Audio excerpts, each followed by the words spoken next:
Andre Cacciaturian of Nesson.com. He's Matt Perino of UFC.com. And Matt, we're at Madison Square Garden right now, and UFC 205 press conference just ended. Conor McGregor showing up late again.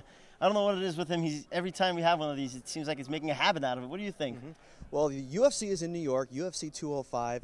It's a big moment in the history of the sport. And guess what? This is the Conor McGregor show. That's part of the show. The fans were eating it up. All of Ireland, it seemed, was in the building, and it's just part of McGregor's whole act.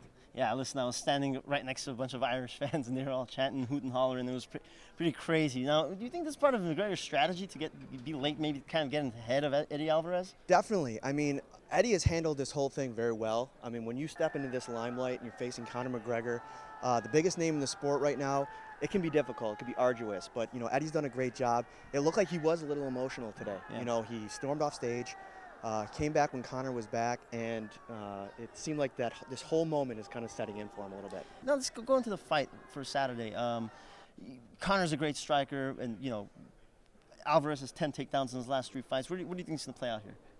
I think Eddie Alvarez, that's been the one thing about this fight, prediction-wise, that's been an issue for me. Eddie's takedowns. Yeah. Conor got taken down a bunch of times against Chad Mendes, a similar style, an aggressive puncher, and also a great wrestler. But I think what is going in McGregor's favor here is the reach advantage and the size advantage. He's a bigger man.